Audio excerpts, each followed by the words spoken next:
আসসালামু আলাইকুম ওয়া রাহমাতুল্লাহি ওয়া বারাকাতুহু।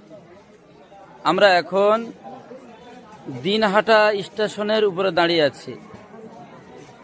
আমরা পশ্চিমবঙ্গের হুগলি জেলার দাঁতপুর থানার কুইনান গ্রামে যে বিশ্ব ইজতেমা চলছে, সেই বিশ্ব ইজতেমার উদ্দেশ্যে রওনা দিয়েছি।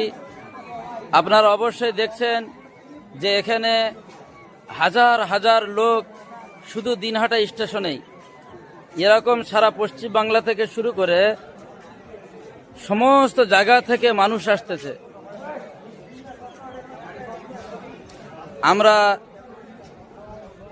দোয়া করি আল্লাহ সুবহানাহু ওয়া তাআলা আমাদের সবার সফরটাকে যেন আসান করে দেন। যারা বিশ্ব ইজতেমার উদ্দেশ্যে সফরে আছে, আল্লাহ সুবহানাহু ওয়া তাআলা তাদের সবার সফরকে যেন সাফল্যমণ্ডিত করেন, আসান করে দেন। সফরের সমস্ত বালা মুসিবত যেন আল্লাহ সুবহানাহু ওয়া তাআলা দূর করে দেন।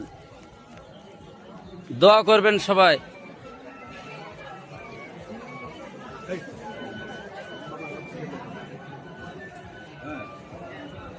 এই যে আমরা সাথী ভাই একসঙ্গে 4 জন বার হয়েছি। এই